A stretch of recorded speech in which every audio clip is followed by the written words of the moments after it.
Capítulo 5, Bem-aventurados os aflitos, instruções dos Espíritos, bem e mal sofrer. Quando Cristo disse, bem-aventurados aflitos, o reino dos céus lhes pertence, não se referia de modo geral aos que sofrem, visto que sofrem todos os que se encontram na terra, que ocupem tronos, que jazam sobre a palha. Mas, poucos sofrem bem.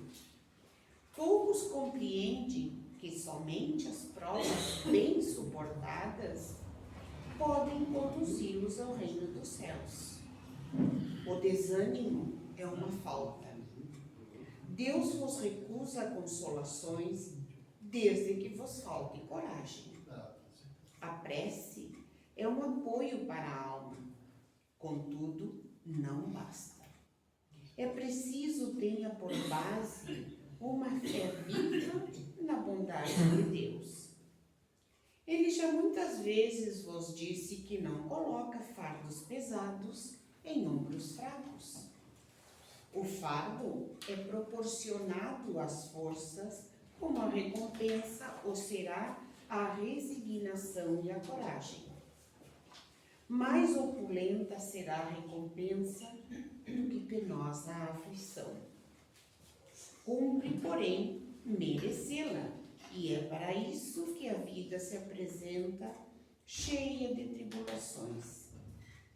O militar que não é mandado para as linhas de fogo fica descontente, porque o repouso no campo nenhuma ascensão de posto lhe faculta. Sede, pois, como o militar, e não desejeis um repouso em que o vosso corpo se enervaria e se entorpeceria a vossa alma.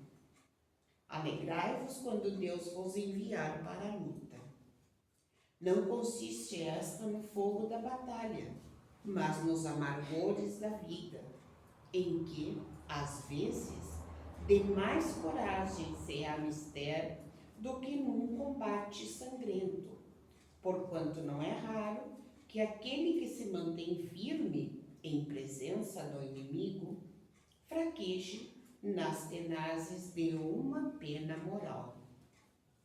Nenhuma recompensa obtém o homem por essa espécie de coragem, mas Deus lhe reserva palmas de vitória e uma situação gloriosa. Quando vos advenha uma causa de sofrimento ou de contrariedade, sobreponde-vos a ela, e quando houverdes conseguido dominar os ímpetos da impaciência, da cólera ou do desespero, dizei de vós para convosco, cheio de satisfação, fui o mais forte. Bem-aventurados os aflitos, pode então traduzir-se assim. Bem-aventurados os que têm ocasião de provar sua fé, sua firmeza, sua perseverança e sua submissão à vontade de Deus, porque terão centuplicada alegria que lhes falta na terra, porque depois do labor virá o repouso. Lacordaire, Havre, 1863. Com esta leitura do Evangelho que nos fala da coragem, da vontade de ir à luta, é que nós nos propomos ir em frente. E para ir em frente, nada melhor do que entender o Evangelho. E quanto mais nós ouvirmos sobre o Evangelho, mais entenderemos e melhor poderemos aplicá-lo em nossas vidas. É com essa vontade, com esse desejo que o Centro Espírita Missionários da Luz preparou esta Semana Espírita, com o tema Evangelho segundo o Espiritismo, 160 anos, iluminando caminhos e despertando consciências. Hoje nós temos o nosso irmão João Silva com o tema Evangelho como roteiro de vida. Mas ainda teremos amanhã, sempre às 20 horas, Solange Brasil, Pelos Caminhos da Caridade. Dia 28, Edson Fachin, Evangelho Espírita, o farol para a nova era. E no dia 29, às 19 horas, é o único dia em que o horário é diferente, Sidney Lourenço, o Consolador Prometido. Então, teremos uma semana refletindo, ouvindo sobre o Evangelho segundo o Espiritismo. Então, vamos agora nos prepararmos para a palestra do nosso irmão. Vamos fechar os olhos, agradecer por este momento, que certamente será muito proveitoso, e vamos elevar uma prece, aquela prece que o nosso irmão, quando esteve entre nós, deixou.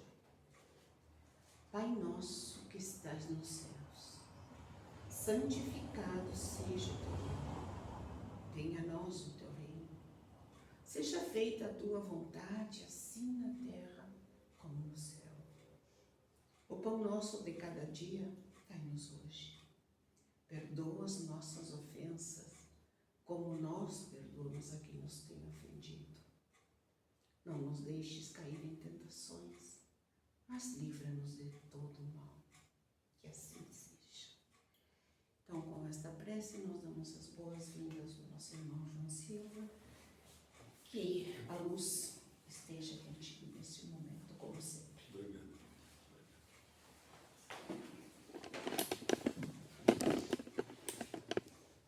Queridos irmãos, irmãs, encarnados, desencarnados, e eu, quando me refiro assim, eu lembro a primeira vez que eu fui convidado para vir na Casa Espírita André Luiz, que era naquela casa de madeira. Sim. Que vocês usavam a salinha da casa como posto de doutrinário. E eu não me esqueço uma senhorinha muito, eu não lembro mais o nome dela, provavelmente já está até desencarnada, né? Apesar de que hoje a gente vai longe, né? Por aqui, mas eu lembro que ela chegou perto de mim e como ela me conhecia do movimento espírita, da participação, ela quis, quem sabe, até criar uma justificativa. Aí ela pegou para mim e disse: João, o senhor não se preocupe, não, a nossa casinha é pequena mesmo, sabe? Foi assim que ela chegou para mim falando. Aí eu olhei para ela e disse: não, a senhora não viu as arquibancadas ali fora. Aí ela: ô senhor! Porque a verdade é essa, né? Então, fazendo doutrinário outro dia no Teresa de Jesus, quem fez a referência inicial falou assim, né? Vamos dar uma boa noite para os nossos irmãos encarnados e para os desencarnados.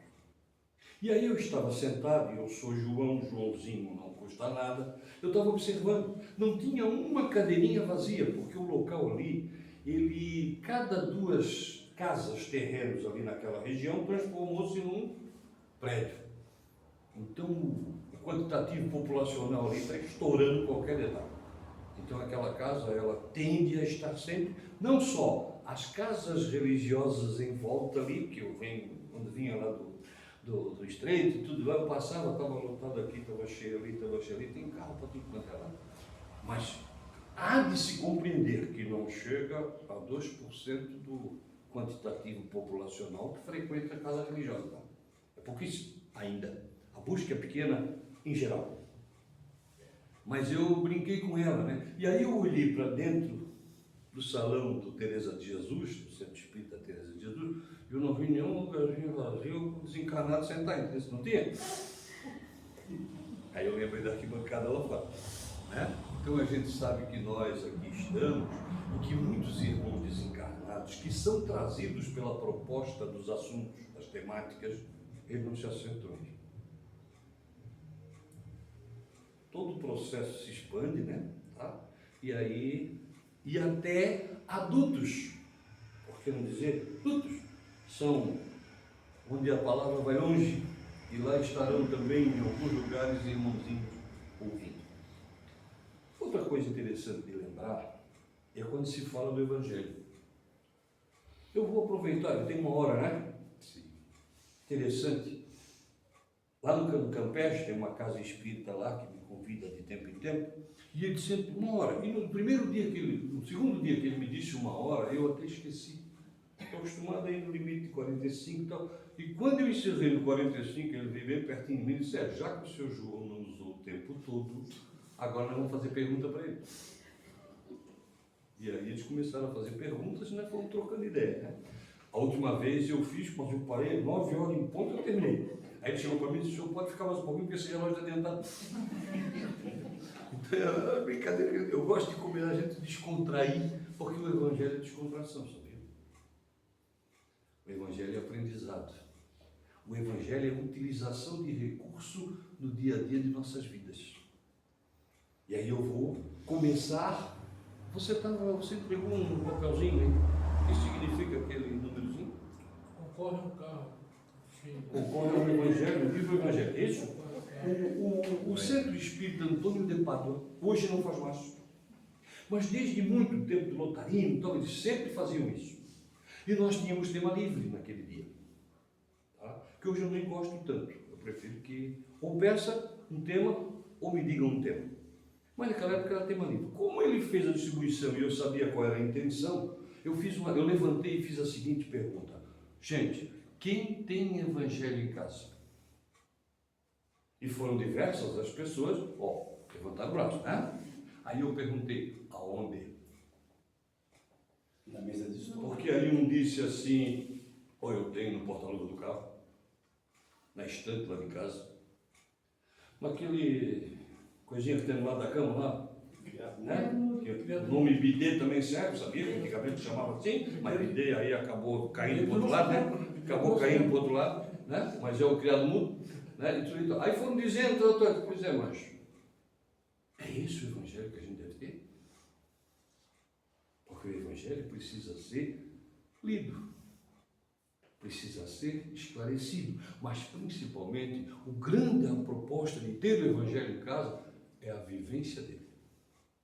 Por isso nosso tema da noite, o Evangelho como roteiro de vida, que ele precisa ser roteiro de nossas vidas. Então não é o livro em si, que agora tem uns grandão, já viu, uma dieta grande, tá? É igual aqueles fatos antigos que o cara apanhava de Bíblia. Hoje em dia, se tem uma surra aquele Evangelho, o cara sofre também. Tá? O grande detalhe que eu queria chamar a atenção é que dar surra com livros religiosos não faz com que a pessoa se modifique para o bem de jeito nenhum. Ele fica bravo e não quer mais saber de religião. Isso está comprovado por aí. Então, mas o Evangelho não como proposta só do livro em si, que nós vamos até trabalhar, a ideia do livro, mas na proposta de colocar em prática, de colocar em exercício, de adaptar aqueles conhecimentos à nossa vida diária. Então eu vou lembrar que o atual presidente da Federação Espírita Brasileira, quando tomou posse na sua atividade lá em Brasília, ele é o nosso irmão Jorge Godinho. Ele fez uma afirmativa interessantíssima. Ele colocou assim, diante dos desafios que nós estamos enfrentando, e aí isso foi em junho de 2015 a publicação, mas foi em março daquele ano. E depois disso, vocês sabem que nós passamos e continuamos passando por um monte de desafios, né? Vieram aí as pandemias, vieram as dificuldades, o epidêmico real é a incompreensão, são as ansiedades. Outro dia eu escutava um médico dizendo: cuida-se, preocupa-se muito com as questões da depressão. Mas o que a gente tem que tratar desde o início são as ansiedades. Porque são as ansiedades mal resolvidas que resultam na depressão. Que a ansiedade é um pedacinho de cada coisa, que a gente vai ficando ansioso, vai indo, cresce e acontece. Então ele falava desse jeito aí. Então ele diz: diante dos desafios, nós precisamos colocar em nossa postura de compreensão 4 itens. Eu vou trabalhar um, é claro. Mas ele colocou assim: o Evangelho como roteiro de vida, a consciência tranquila como consolo, esquecermos o mal como estratégia e utilizarmos a prece como fortaleza. No encontro que nós tivemos na PAI, lembra? Ele foi um dos personagens e ele fez só a parte do Evangelho e utilizou-se até desse mesmo recurso aqui. E aí o personagem chamado Geraldo Compete Sobrinho transferiu isso para o Reformador, que é a revista oficial da Federação Espírita Brasileira. Eu me preocupo muito em utilizar-me de recursos dessa revista, porque senão muitas revistas e até muitos livros são escritos, mas ninguém lê. Ninguém lê adequadamente, ninguém busca aqueles recursos para crescer, para entender, para compreender. Tem muita coisa que fica perdida. E eles se esmeram em fazer seus artigos, com a preocupação de trazer o Evangelho, trazer o ensinamento do Livro dos Espíritos, trazer o ensinamento das obras básicas, e muitas vezes a gente observa que as assinaturas pelo Brasil afora são mínimas. E nós gostamos, são artigos interessantes. Então ele começa lembrando do Evangelho como roteiro de vida. Todos somos aprendizes, e nada novidadeiro aqui. Mas é bom a gente iniciar pela proposta do entendimento do Decálogo. Aí nós temos lá Moisés, e traz um Decálogo que diz assim: amarás o Senhor teu Deus. Os 3 primeiros itens, eu não quero também desperdiçar tanto tempo assim, desperdiçar no sentido de aproveitar o tempo, tá? Os 3 primeiros itens do Decálogo estão diretamente ligados ao que se chama, vai lá no Livro dos Espíritos, está lá, lei de adoração, que é direcionada ao Criador. É direcionada à compreensão de nós um dia, quem sabe, passarmos a entender de fato que nós somos filhos de Deus, que nós temos uma dificuldade tremenda quanto a isso. Ou não é? A gente ainda tem uma dificuldade de entender-se desta forma. E aí, dentro desse entendimento, se nos entendermos filhos do Criador, nós vamos entender que todos o são. Então, consequentemente, todos nós somos irmãos. E é assim que nós agimos como irmãos? A maioria das vezes não. Porque às vezes nós estamos felicíssimos com o que está acontecendo conosco, mesmo que a tristeza esteja pairando no vizinho do lado. E será que a gente consegue mesmo ser feliz, sabendo que alguém nosso, porque é irmão, é que nós ainda temos a ideia da compreensão das questões do nosso ou da questão do laço material, do laço sanguíneo.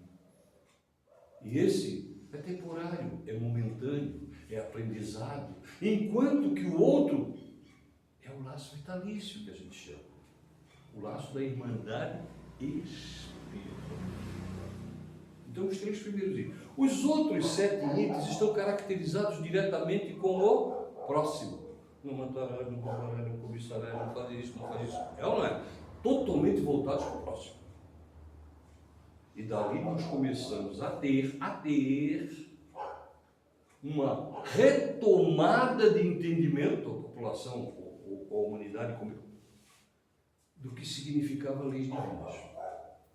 Só que é bom a gente lembrar, pegar o livro Evangelho segundo o Espiritismo, lá no início fala de Platão, Sócrates, vai lá buscar o que eles diziam.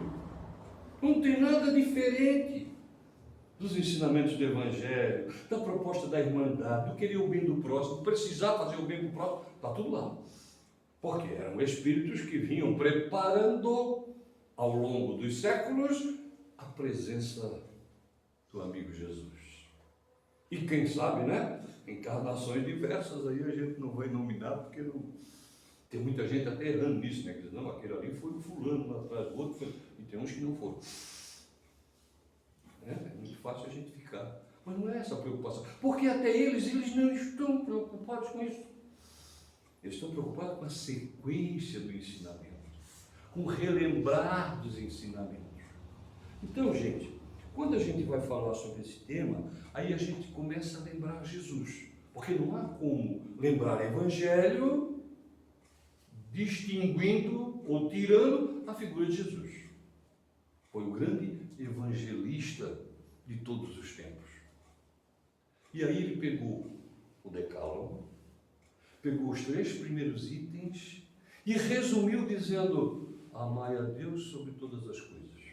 Claro que ele acrescenta lá, com toda a tua alma, com todo o teu fervor, com todo o teu coração. Não tem dúvida disso. Tudo isso, os escritos, as traduções estão ali. E pegou os outros 7 itens e resumiu magnificamente, dizendo assim: amai ao próximo como a ti mesmo. Olha o resumo. Mas a grandiosidade desse resumo. E para que nós tivéssemos pelo menos uma aproximação de entendimento, que ainda custamos para entender nos dias de hoje, depois de 2000 e pouco, ele disse: faze aos outros o que gostarias que te fizesse. Deseje aos outros o que gostarias que te desejasse. Resumiu mais ainda ou não resumiu? Mas ele trouxe para o dia a dia da existência. Essa afirmativa vem para o dia a dia. Tão forte foi que ele até agravou, eu chamo de agravar a nossa responsabilidade. Porque ele também disse assim: amai aos vossos inimigos. Olha a responsabilidade que ele lançou. É porque às vezes assim, amar o próximo, às vezes é muito próximo, é próximo de nós, é próximo do sangue, mas a gente não é tão absurdo a gente amar. Mas amar alguém que não nos quer bem, ou que não nos quis bem, ou que até nos traga uma dificuldade, é complicado, não é para nós. Mas ele nos passou essa responsabilidade. Porque dentre aqueles que são considerados nossos irmãos, filhos do mesmo Pai, é dentro do contexto deles que nós vamos encontrar os nossos amigos, mas vamos encontrar os nossos inimigos. Que até, às vezes a gente acha que eles são os nossos inimigos, mas nós já fomos deles. Aí a gente lembra o Divaldo Pereira Franco, numa pincelada de nada, dizendo assim: olha, o importante, fique sabendo você, com outra maneira de falar dele, de que não há problema nenhum de que alguém seja seu inimigo, porque sempre vai ter. Se você faz o bem, alguém não gosta. Porque se você faz o bem, você está levando o bem na direção de alguém. E às vezes esse alguém não é alguém que aquele gosta. Eu estou fazendo um troca-troca, mas então o que acontece? Já tem alguém bravo com a gente. Ou não é? Toda vez que tu dedica alguma coisa tal, tem alguém para botar o pitafo, como diz o outro. Já que eu sou manezinho, né? E assim a coisa funciona. Então está ali essa proposta de Jesus. Então, e aí vem a clareza dele.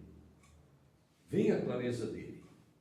Faz aos outros o que gostaria que te fizesse. Desejar outro que gostaria que desejasse. E aí eu lembro sempre, quando o tema é esse, de estarmos numa reunião de casas espíritas, naquele dia tinha lá um contingente, numa outra cidade. Imagina umas 200 pessoas por aí. Casas espíritas diversas de Santa Catarina, e por acaso alguém resolveu pediu para fazer uma brincadeira entre todos. E aí o que ele faz? Ele pega papelzinhos, entrega para cada um de nós e cada um colocasse o seu nome. E aí nós colocamos. Aí pediram para botar num cesto, um cesto de vinho, uma coisa assim que apareceu ali. Depois ele disse: agora cada um vai pegar de novo, mas não vai poder pegar o seu. Aí nós pegamos. Ele disse: agora cada um, olhando o nome dessa pessoa, que muitos nem se conheciam ali, de perto, vai escrever o que gostaria que essas pessoas fossem ali na frente, seja na tribuna ali perto, fazer para nós todos. Aí um botou: fazer uma prece lá na frente. Tem gente que se convidar desencarna, vocês sabem disso, né? Ou não é? Tá? Porque é brincadeira, mas é verdade. Eu pedi uma senhora que ela nunca tinha feito. Tá? Estou pegando direitinho do pé da moçada lá, aquela moça de 80 anos, 79, né? Mas quando eu convido uma, vai na frente, por favor. Aí uma foi outro dia, fez a prece, quando terminou, chegou aí, eu disse: está encarnada ainda? Porque ela nunca tinha ido. Então isso aí é maldade, né? A gente desejar isso é porque nem sabe se a pessoa pode fazer. Mas o outro pediu para alguém lá na frente falar esperanto, o outro pediu, cada um escreveu o negócio. E aí todo mundo pegou um papelzinho bonitinho e alguns caminharam na direção do cesto. Ele disse, não senhor, cada um fica com o seu papelzinho na mão e vão fazer lá na frente o que desejar por outro. Oh, coisa linda. Teve 8 lá na frente, o resto nem foi. Né? Porque a gente deseja para os outros, ou cobra dos outros, aquilo que a gente nem tem. Isso foi uma brincadeira, eu achei interessante a brincadeira. Conto até, não fico precisando no sentido de dizer exatamente o local e tal, porque não nos cabe a coisa, mas foi muito interessante, porque aquilo marcou a ideia de que a gente tem que tomar muito cuidado do que a gente deseja para os outros, do que a gente quer que os outros façam, quer que os outros sejam, né? E por aí afora. Então, Jesus foi fantástico nessa passagem. E não há como nós modificarmos os nossos conceitos de vida, e não há como nós melhorarmos-nos como espíritos imortais que somos, se nós não passarmos a exercitar o nosso dia a dia diante dessas diretrizes, ou não? Diz um bondoso espírito, que algumas vezes a gente escuta alguma coisa, diz um bondoso espírito que diz assim, olha, até por questão de ambição, a gente devia tratar o próximo com o tapete vermelho. Porque é exatamente isso que a gente gostaria que acontecesse se nós estivéssemos em dificuldade. É ou não é? Coisas populares que diz assim, Deus ajuda o homem através do homem. Ou não é? Todo o entrelaçamento dessa proposta converge para a clareza de que é preciso nós nos relacionarmos. A pandemia fez isso. A pandemia colocou nós juntinho.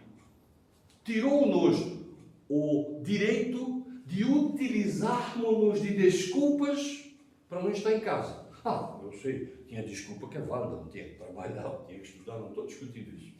Mas colocou-nos ali. E isso foi tão grave, tão benéfico para algum, mas tão grave para outro, que até hoje ainda tem um monte de pendência por aí, tem feminicídio, tem isso, tem aquilo. Temos ou não temos? Que as pessoas não resistiram.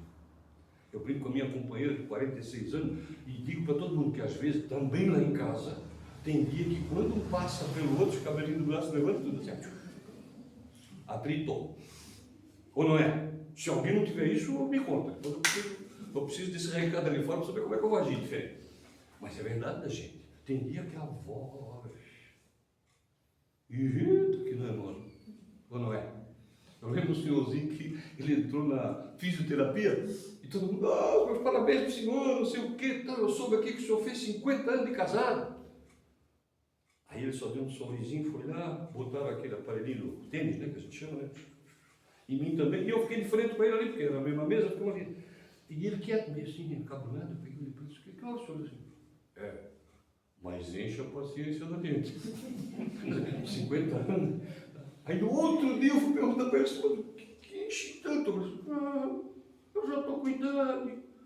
Aí eu gosto de dormir um pouquinho mais tarde de manhã, e gosto de dormir um pouquinho à tarde. Aí eu me disse, homem, por que não sai caminhando? Por que não vai exercitar? Enche a paciência. Quer dizer, ou seja, o relacionamento dos seres é um entrelaçamento que trazem para a mesma proposta espírito de diversas características, com diversos processos evolutivos, com maior ou menor encarnação, é ou não é? E juntam-nos de novo. Mas não existe aquilo que a televisão está mostrando de novo. Está repetindo lá uma gêmea, tá? Antigamente era 6 horas da tarde, todo dia tocava lá, uma gêmea de minhão. E isso foi perguntado aos espíritos. Existe em algum lugar desse universo? E começou a resposta dizendo não. Na minha opinião, aquele não devia ocupar a página inteira já. Que é para ficar bem forte. E depois explica que existe de verdade espíritos que por suas diversas vezes de arestar propostas já até são mais amenos uns com os outros. Quanto à palavra amor, que é usada indiscriminadamente para qualquer coisa, ainda estamos longe de chegar. E por que falta para chegar nisso? Utilizar-se do Evangelho, ensinamento no dia a dia. É o perdão, o entendimento, a compreensão. Nós temos uma doutrinária distinta de cada coisa. Aí fala, por exemplo, do perdão, que é uma proposta imensa de Jesus, através do Evangelho. E eu brinco lá, porque lá está escrito assim no Evangelho. Quando perguntam a Jesus, né, quantas vezes eu devo perdoar, e ele diz 70 vezes, 7 vezes. Aí eu olhei para minha companheira e disse, essas 400 e pouco nós já passamos faz tempo. Porque qualquer um de nós, no relacionamento diário, se não tomar cuidado, se não prestar atenção, se não extrapolar sentimentos, tem que perdoar, às vezes, umas 400 no mesmo dia. Ou não é? Quer ver se está junto muito tempo. Então essa continha ali já foi para o espaço. Isso pode ser relacionamento irmão com irmão, esposo, esposa, pais e filhos, e tudo aí. Gêmeo e sogra. E por aí afora. A sogra é outra coisa que eu podia dizer para vocês. A gente diz que sogra não é parente. Vocês escutaram isso, né? Sogra, diz um bondoso aí por aí, que é um contexto que diz assim, um pouco mais antigamente, já estiveram bem juntinho. Mas a coisa não funcionou.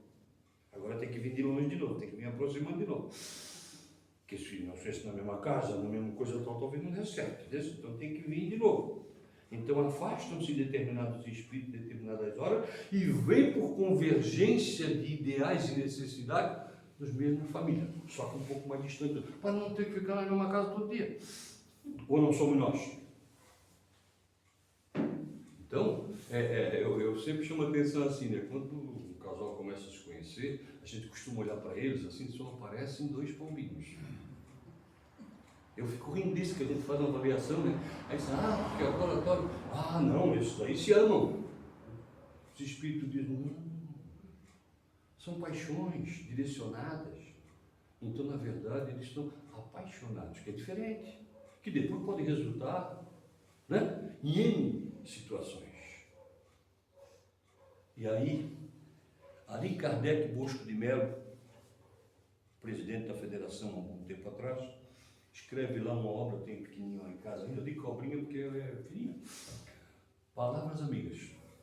E quando ele vai falar de relacionamento humano, conviver, ele não fala só do casal, conviver, desde que vão conviver, tem que preocupar-se em levar, ele diz assim, que a gente sempre quando vai conviver junto, e quando é um casal principalmente, e hoje o casal está diversificado nas questões da sexualidade diversa, ele diz o seguinte, que a pessoa tem que se preocupar, a gente tem que levar um enxovalzinho, né? Às vezes tem que levar uma coisinha, quando vai morar junto, leva um pouquinho disso, um pouquinho daquilo. Eu lembro que eu levei um ventilador de metal.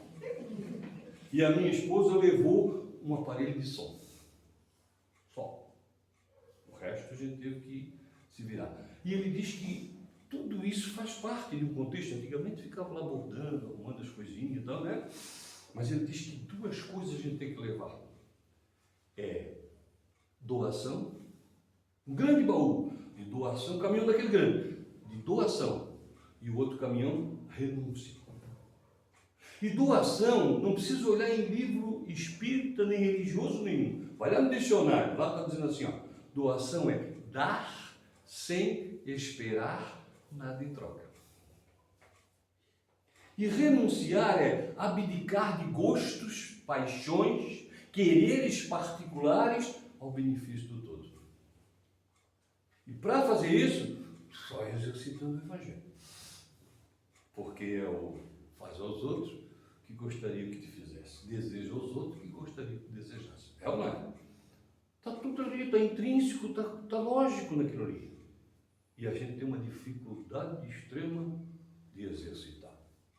Lembrando de Valdo de novo, que ele diz que lá no Evangelho de Mateus, aí procura no Evangelho de Mateus, o que ele diz direitinho lá, ele diz, a maioria de nós é primeiro os meus, primeiro meu filho, primeiro minha mulher, primeiro meu filho, primeiro meu isso, primeiro meu cachorrinho, hoje, primeiro meu ramo. Hoje em dia a gente diversificou muito essa história de família, né?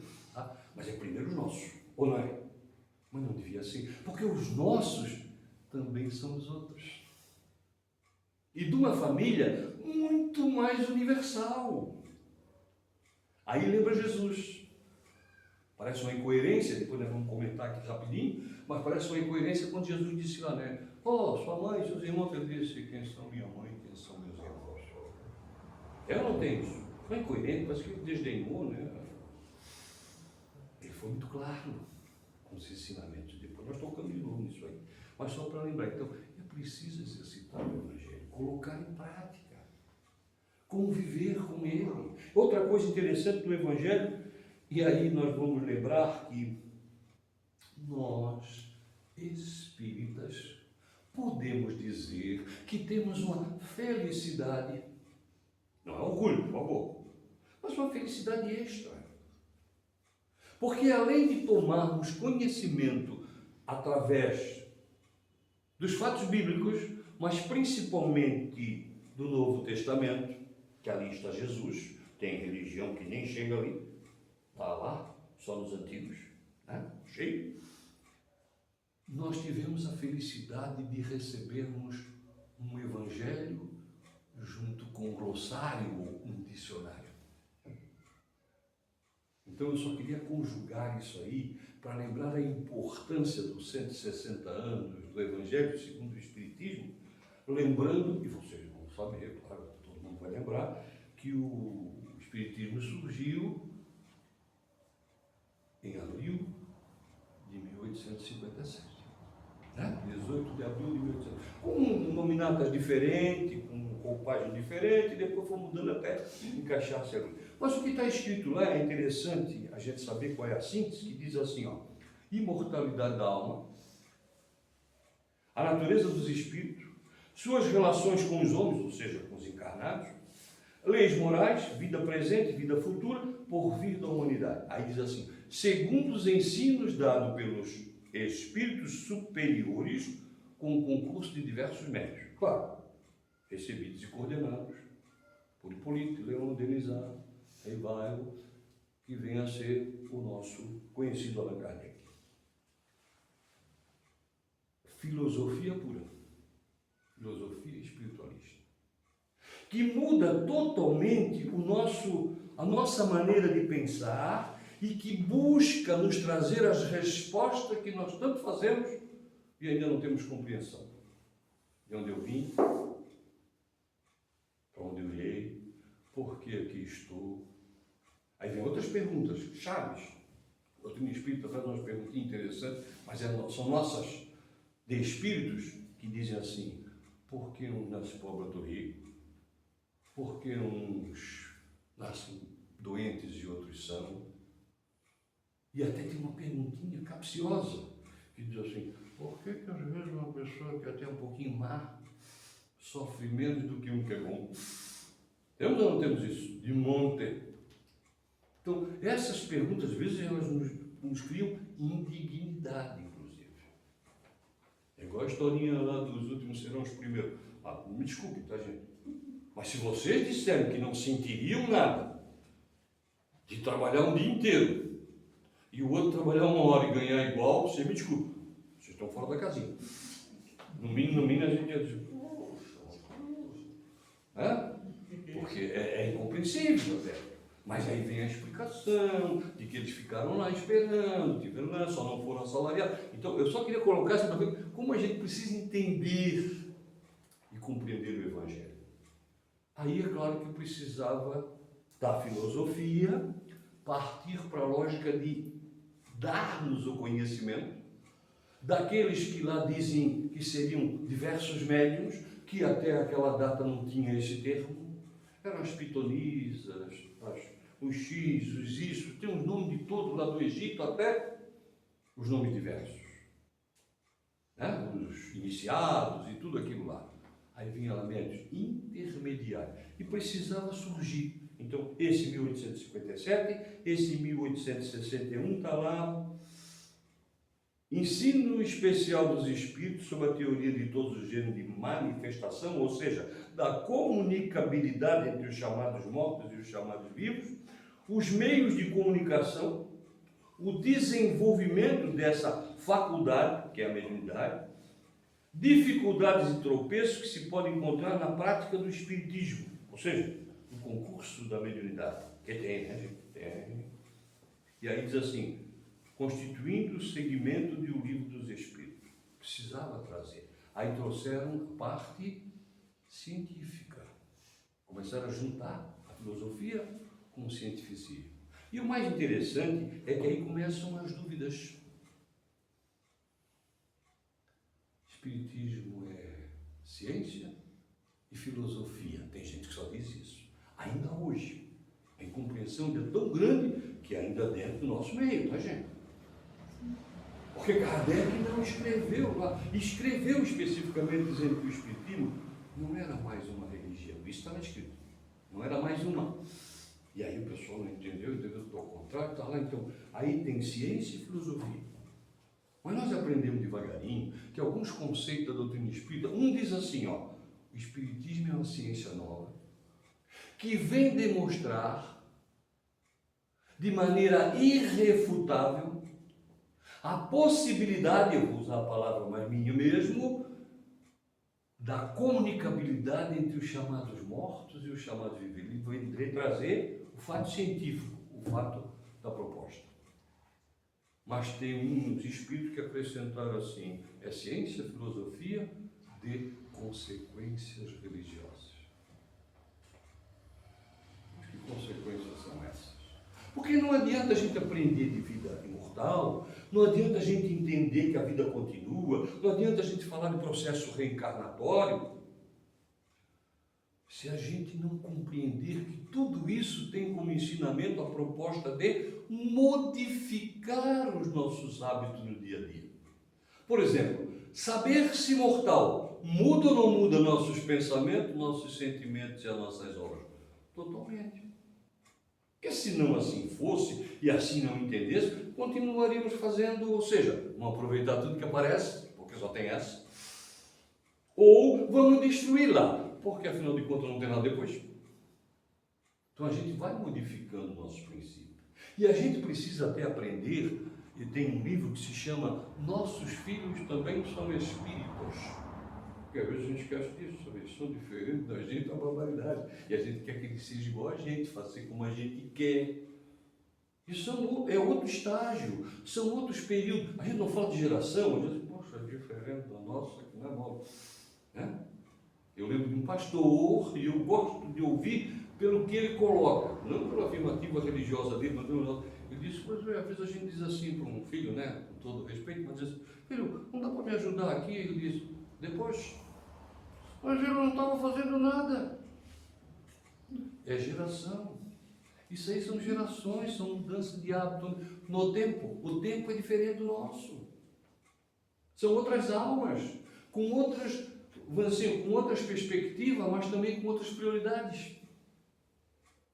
Então, quando nos sentirmos e sabermos imortais, temos que entender que os outros também são. Para que a gente possa trabalhar melhor a ideologia, o momento de cada um, esperar o tempo certo, muitas vezes até de criar as facilidades ou as dificuldades, que às vezes a gente tem que ser, né? Eu vou brincar hoje, já que vocês vieram me perseguir, então, com que carinho. Eu tenho uma pequenininha lá em casa agora, que faz 4 anos, todo dia ela bate ponto lá. Eu acho que se eu tivesse uma empresa, eu já seria funcionário, né? Ela me considera, ela diz para todo mundo que eu sou o fofinho favorito dela. Porque eu sou meio fofinho mesmo, né? Tudo bem. Por outro lado, às vezes eu digo para ela, às vezes eu tenho que ser o malvado favorito. Às vezes eu tenho que dar uma bronquinha, às vezes eu tenho que reclamar, às vezes eu tenho que dizer, não. Porque da avó ela toma conta, sobe por um lado, sai pelo outro, né? Então, às vezes eu tenho que... Então, às vezes, nós temos com os filhos, com o nosso relacionamento, tem hora que a gente precisa facilitar e tem hora que a gente precisa tolher um pouquinho. E isso, o Evangelho nos ensina. Ou não ensina? Ensina que a paciência é necessária. Ensina que a gente precisa respeitar-nos uns aos outros, mesmo com as diferenças. Minha mãe é desencarnada desde 77 aos 53 anos. E teve um período difícil, cara, relacionamento humano, dificuldade, casamento iniciando, aquilo tudo tal. E um dia a gente estava meio quietão, assim, eu lembro que eu cheguei na casa espírita, sentei lá no cantinho, fiquei quieto. A turma disse, não vai, não, hoje eu não vou na frente, não, eu vou ficar quietinho, depois eu vou me revoltar, então deixa eu ficar aqui. Aí eu fiquei lá quietinho. Daqui a pouco uma colega nossa que tinha psicografia como facilidade, foi olhar para o cantinho, foi olhar para trás da casa, bem quietinho. Daqui a pouco ela veio e disse, ó, pega. Aí estava lá, meu filho, lembra do arroz com feijão? Porque eu comia arroz e comia feijão, mas eu não misturava Deus, eu não aceitava. Ela disse, lembra do arroz com feijão? Tem que haver a mistura. As pessoas são diferentes umas das outras. O nosso processo de aceitação tem que acontecer. Não é aceitar a ignorância, a incompreensão por excelência, não. Mas a gente precisa respeitar o momento de cada um, a verdade de cada um. Aí vem lá, aquela lembrança lá, tem que ter muita doação e renúncia. São dois parâmetros interessantes. E isso o Evangelho nos ensina. Outro dia, pessoas que eu sou meio, mas eu recebi uma informação de que tinha sido lançado um livro que virou best-seller.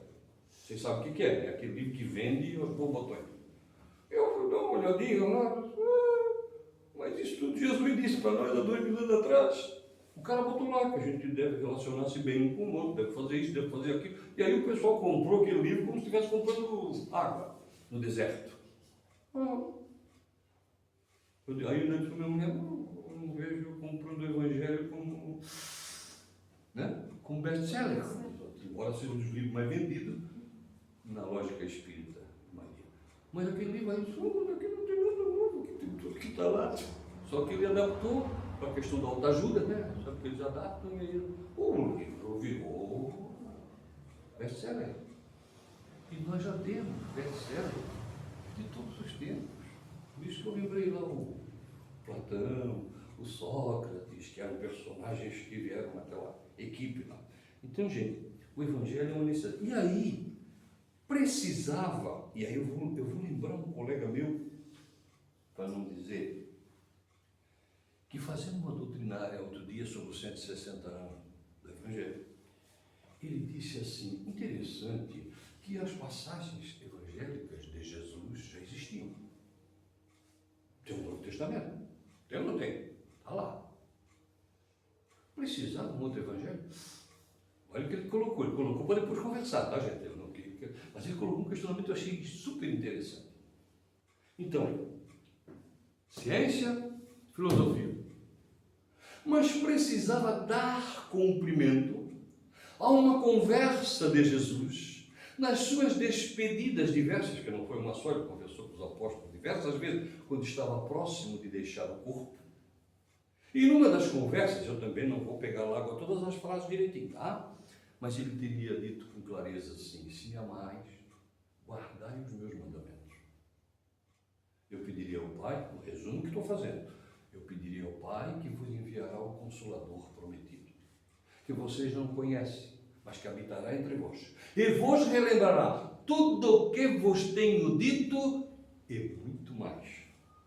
Aí em 1864 surge para nós o Evangelho segundo o Espiritismo, que teve como primeiro nome, sabe qual foi o primeiro nome dele? Imitação do Evangelho. Está lá no primeirinho, aqui, uma foto lá, eu pedi uma vez para uma pessoa mandar uma cópiazinha daquele título lá, está lá, Imitação do Evangelho. E depois, claro, trabalhado de outra forma, com mais carinho e tal, que continuou sendo trabalhado, né? Na assessoria que Kardec também permitia ter, porque ninguém é dono de nada e ninguém é poderoso a ponto de, então surgiu lá. E aí olha o que está escrito aqui assim, ó, Evangelho segundo o Espiritismo, explicação das máximas do Cristo, em concordância com o Espiritismo e suas aplicações a diversas circunstâncias da vida. Fechou ou não fechou? Exatamente para o exercício da vida. Precisava cumprir esse preceito, que aquilo ali é como se fosse uma Mas assim, antigamente tinha o pessoal que fazia as suas afirmativas e girava o tempo. Então era preciso explicação das massas na moral de Cristo, em concordância com o Espiritismo, porque Jesus, por exemplo, falou de todas as coisas do dia a dia. Mas a grande mensagem dele era o futuro da alma, sempre. Ele utilizou-se dos recursos diários, das pessoas do diário, das profissões do diário, mas ele tinha como objetivo sempre o futuro da alma. Tanto que até hoje nós não entendemos muita coisa que está ali, porque a gente não vai para o futuro, a gente quer observar ali. Observar no dia a dia da nossa vida só. Então diz, em concordância com o Espiritismo, imortalidade da alma e suas aplicações a diversas circunstâncias da vida. Aí fechava ciência, filosofia, e aí alguns autores dizem, Espiritismo é ciência, filosofia e religião.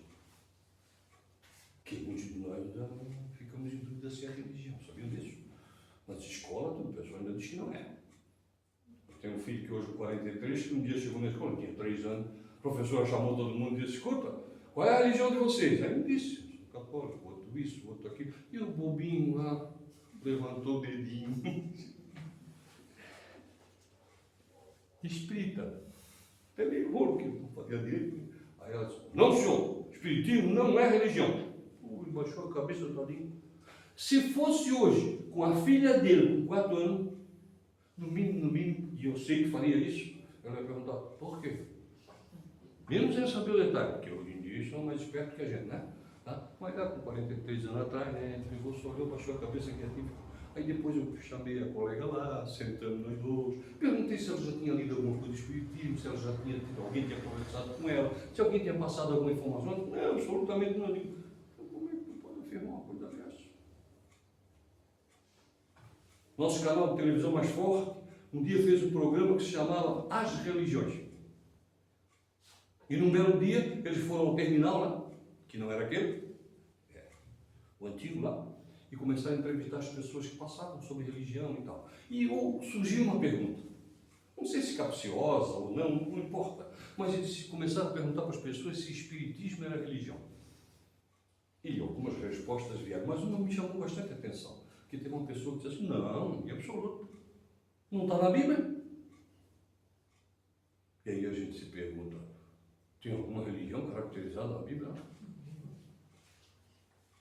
Com exceção dos fatos bíblicos, incorporando dentro desse processo a lógica do Novo Testamento, aí nós vamos ter ali o cristianismo, que não se trata exatamente de uma religião, mas trata-se de termos a consciência que para sermos cristãos nós temos que estar na proposta de exercitar os ensinamentos do Cristo. Eu gosto de fazer citações daquilo que vem na mente e vão lembrando, né? Vocês sabem, conhecem aquela historinha que o Divaldo conta por aí, que ele diz que um dia uma grande companheira dele aproximou-se dele e disse, Divaldo, eu ando muito triste. Por quê, minha irmã? Por causa do meu marido. Mas por que o seu marido? O que foi que ele fez? Ele até conhecia, sabia que ele era uma pessoa caridosa. Ah, ou ele é caridoso, ele é isso, ele é aquele, é um bom pai, é isso, aquilo, lá. Mas o Divaldo, ele não é espírita. O Divaldo, e para quê? Se ele já faz caridade como pouca gente. Então, antes de ter essa lógica, a gente precisa ser cristão. Aí depois nós vamos ter o cristão espírita, o cristão católico, o cristão isso, mas não é o inverso, tá? Não é o inverso, espírita cristão. Me desculpe, mas é o contrário. Antes de tudo, a gente tem que ser cristão, seguidor das máximas do Cristo. E no exercício dessa proposta de ensinamento, a gente vai até, em determinados momentos, destacar-se no bom sentido nas religiões que nós estivermos a povoar, que é diferente. Mas não adianta eu ser, nem todo aquele que diz Senhor, Senhor, entrará no reino dos céus. Então a gente está na doutrina de espírito, aqui não, por favor. Assim como às vezes tem lá, né, o espírito que são dessa profissão, daquele e tal, nada a ver. Quando alguém diz para mim assim, daquela profissão lá, o cara, olha, ele é espírito. E eu já tive a oportunidade de fazer isso no consultório do médico. Fiz a seguinte pergunta para ele. Por acaso, qual é a casa que você frequenta? Nenhuma. Então, o tal Allan Kardec está dizendo que a associação se das quantas, porque o exercício verdadeiro está na casa de oração, na casa espírita. Não é lá, não é cá, não é nas reuniões diversas, não. É na casa de oração, na casa de coração. Essa é a proposta das aulas. Exercício do Evangelho.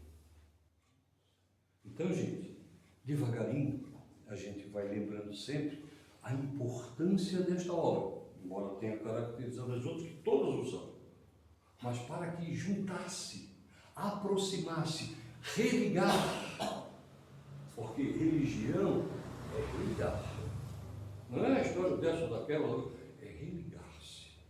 Nós fazemos atendimento fraterno, e quando começa o atendimento, nós temos um princípio já muito antigo, de fazer só uma perguntinha para a pessoa.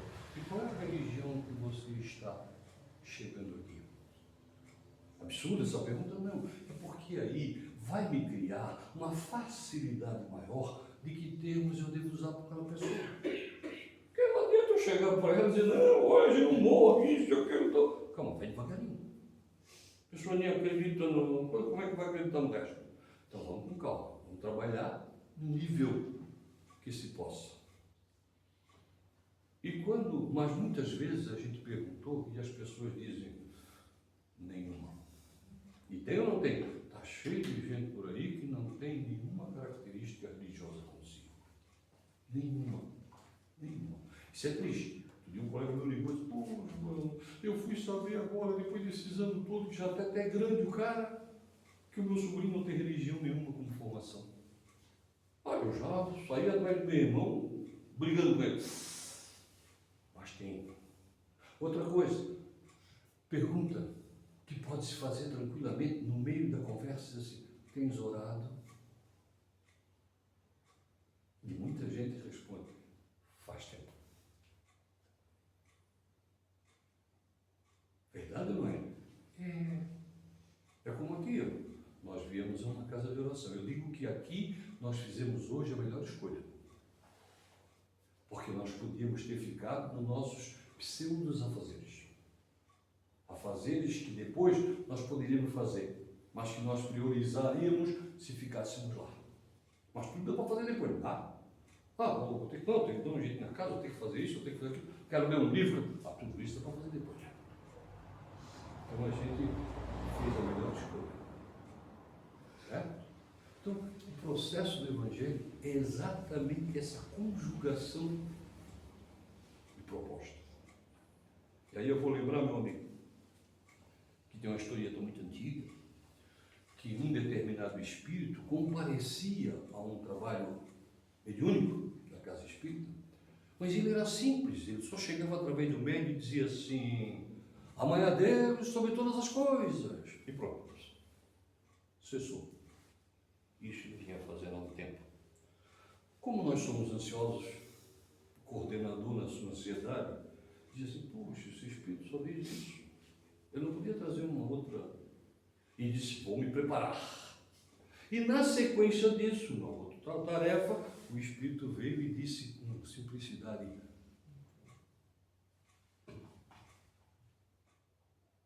ao próximo como a ti mesmo. E antes dele sumir, entre aspas, né, porque já estava sumido, ninguém vê, né? Ele disse, meu irmão, não tem mais isso. E você faz? Né? Então a gente precisa utilizar-se do recurso do Evangelho como forma de relacionamento humano. E não há um outro caminho. Porque até na lógica que se fala de caridade, se fala de amor, se fala de confraternização, e a gente diz, não, eu até já hoje eu já sou mais. Mas às vezes até a gente já mudou nossa perspectiva de vida, mudou algumas coisas, e a gente diz para todo mundo que até já está fazendo diferente. Tem gente que diz, eu já estou diferente. Aí eu escutei do irmãozinho dizendo assim, meu irmão, não basta fazer diferente. precisa que esse diferente faça diferença pelos outros. Não adianta eu ser diferente só para mim. Parei de falar uma coisinha, parei de fazer isso, parei de fazer aquilo e fico ali quieto guardando para mim. Vale alguma coisa? É igual a lógica do arrependimento. Arrepender-se não basta. Ou não é? Porque se você tirou, tem que devolver. Se você quebrou, nem que seja com um super bônus, você vai ter que colar. Ou não é? Porque a lógica nos diz que na imortalidade da alma nós vamos ter que resgatar esse processo. Então não basta arrepender. Como não basta dizer assim, modifiquei vida. Mas só para mim. Eu tenho que colocar essa modificação em exercício. Porque não fazer o mal não basta. É preciso fazer o bem. Isso é um ensinamento que a gente não pode deixar ao léu. A gente precisa incorporar aos nossos princípios. E por isso que a temática diz Evangelho como um roteiro de vida. Outra, eu sou um pouco brincalhão e talvez alguns já tenham me escutado, mas é um livro de cabeceira, tá, gente? Deve ficar mais próximo. Cabeceira que eu digo não é botar no... que eu brinquei da pouco na gaveta ali e ficou por ali. Né? Aí um dia ele mata um mosquito, alguma coisa, não é isso. É ficar próximo para a gente. Porque muitas vezes as nossas dificuldades são intensas e a gente precisa de alguma coisa que nos esclareça. E não há um dia sequer que possamos abrir o Evangelho nesse tempo que ele não responda. Mas a gente precisa aceitar a resposta. Lá em casa eu brinco, por exemplo, se eu e a companheira estivermos num dia daquele assim que o cabelinho arrepia todo, né? Aí eu vou lá no Evangelho, o Evangelho vai me dizer alguma coisa, aí eu abro lá, tá, orgulho ali. Não, isso aqui não é. Mas é o orgulho que está fazendo a gente ficar mais distante, como não é? Mas a gente sabe que a gente muda, né? A gente muda e faz. Vamos ver quem sabe um que diz assim, bem-aventurado. A gente tem que aceitar a resposta. E trabalhar as nossas necessidades. O Evangelho precisa ser trabalhado. Outra coisa interessante, quando se fala da proposta de que esse livro tem essa magnitude em termos de entendimento e compreensão, porque era preciso trazer, e aí eu vou lembrar o colega lá que disse, precisava do outro Evangelho? Porque tem um amigo muito estudioso que um dia me trocou e disse, ô João, é verdade que Kardec fez um Evangelho novo para vocês? Eu disse, não. Ali estão contidos todos os ensinamentos, sejam as prerrogativas e as parábolas de Jesus. Mas junto a tudo isso, tem o retirar o espírito da letra. Que a letra é morta. Então nós vamos encontrar. Vamos lembrar de novo, rapidinho, a questão de Jesus dizendo quem são minha mãe e quem são meus irmãos. E aí a sequência, o que ele diz? Ele diz, todo aquele que estiver no contexto de entendimento e compreensão do Criador, é meu irmão, é minha mãe. Ele estava até falando de reencarnação, porque todos nós, ora somos mãe, ora somos pai, ora somos isso, ora somos, embora irmãos. Né? Tem um outro colega que disse para mim, rapaz, eu era o cara mais feliz do mundo, porque eu sempre aprendi na minha religião que o céu é das crianças. Olha, né? Jesus disse, deixai vir a mim os pequeninos, porque deles é o reino do céu. Mas ele diz que aí ele adoeceu, veio a adolescência, aborreceu, porque a gente aborrece, não adianta dizer que não. Tá? Depois aí ele disse, aí eu já comecei a ver que o céu não era mais para mim, que eu já não era mais criança. Aí ele ficou adulto, aí então ele disse que estava longe. Né? E depois, mas aí ele começou a ler alguns livros espíritas, alguma orientação, e aí ele disse, puxa, agora que eu estou confuso, porque afinal de contas a criança é um espírito antigo, mas está lá. Os espíritos trazem o esclarecimento do que Jesus quis dizer. Todo aquele que assemelhar-se à produção do pensamento, do sentimento de uma criança, as palavras não estão iguais lá, tá? Estará mais próximo do reino dos céus, fictício. Vocês sabem que não existe esse negócio aí, né? Eu ainda não lembrei, não consegui achar nenhum professor de geografia do básico à universidade que apresente lá o mapa do céu, o mapa geográfico. inferno, essas coisas todas, que é tudo questão de alma, questão de fórum íntimo, que a gente precisa de ver, entender, compreender isso aí, né? Então, algumas passagens a gente tem que olhar com carinho. E aí, os Espíritos trazem os esclarecimentos. Eu não vou citar muitas porque o nosso horário está chegando. Mas, e até porque a companheira que abriu, ela não fez uma coisa que fazem por aí. Tem gente que diz assim, a casa é sua. E a gente não tem mais pressa. É claro, o cara diz assim, a casa é sua. Agora eu vou amanhã. Então, gente, o que a gente quer deixar registrado não é nosso, é dessa doutrina maravilhosa, dessa doutrina amiga, desse carinho com que os Espíritos trataram as temáticas, que depois se estenderam aí, né? Nós vamos ver o livro que ninguém gosta de ler, porque só o título dele já assusta. Isso aí vai. Já pega fogo. Eu lembro de um colega que foi fazer uma doutrinária no Ceará do Amor. E ele iniciou fazendo uma afirmativa que diz de Jesus ali, que arderá no fogo do inferno, que é uma passagem, Jesus faz uma intimação a nível de tratar ainda daquele tempo, um Deus castigador que nós conhecemos, para fazer as pessoas sacudirem. Mas ele falou isso no começo, e depois ele não falou mais nesse assunto. Eu que estava no lado dele, olhava, o pessoal estava tudo se remexendo na cadeira, porque ele acendeu o foguinho, mas não apagou, né? Ele ficou, foi gozado, eu olhava para as pessoas ansiosas, assim, será que não vai me falar? Será que não vai apagar esse fogo? Né? E aí, quando ele terminou, eu levantei e apaguei. Aí eu disse, gente, quero dizer a vocês que nosso colega, ele era muito amigo meu, aí se o colega vai me permitir, mas ele falou no começo, ele acendeu o fogo, mas isso é fórum íntimo, não é local, não é isso, não é aquilo, isso é o conceito da doutrina. Ele bem generoso, que bom, eu nem tinha, porque ele não voltou mais, ele começou de uma partida e depois ele foi mudando, né? Então, está ali, mas ninguém gosta muito não de ler, porque nós ainda estamos nos conceitos antigos que aprendemos. Estamos presos ao, eu não vou dizer ranço, mas uma situação crítica de entendimento do que é céu e inferno, que ia para o céu ou ia para o inferno. É isso? Então é coisa complicada. E claro que a Gênesis, que é para a gente desmistificar o processo da criação. Em quantos dias Deus criou o mundo? Terra? Quantos dias foi? 7? Ou foi 6? Descansou no outro. Descansou X, descansou no outro, né? Conheço a história de um sapateiro que pegou o sapato de alguém e disse que em 8 dias ele entregava. E o tempo passou, 8 dias, 10 dias, 80 dias, nada disso. O cara foi olhar e disse, meu filho, que é isso? Se Deus criou o mundo em 7 dias, rapaz, tu não resolve. Ele disse, mas criou todo mundo descalço. Tá? Então, a gente precisa prestar atenção, brincando, nas prerrogativas que são claras.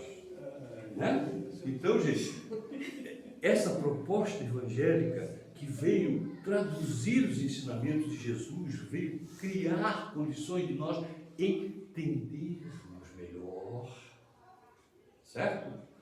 A gente precisa aproveitar. Ontem eu escutava de alguém fazendo uma doutrinária e ele dizia lá para nós, né? Ele dizia assim,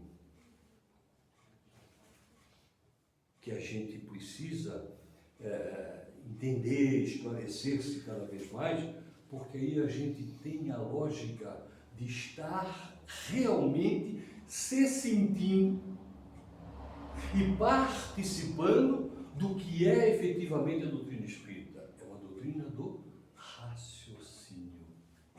Não é da fé cega, é do raciocínio. Então, para raciocinar, para nos relacionarmos, para nos amarmos uns aos outros, para nos perdoarmos uns aos outros, de tudo que seja, é preciso colocar o Evangelho como roteiro de nossa vida. Fica aqui nossa gratidão imensa pelo convite da casa. Fica uma gratidão imensa aos espíritos bondosos, aos espíritos caridosos, que eu digo, eu chego em casa às vezes cansado, a mulher diz assim, o que é que houve? Eu digo, veio uma surra dos espíritos que não estava no gibi, porque eles vão lembrando as coisas, vão trazendo, e a gente faz o principal, a gente estuda, tem que estudar.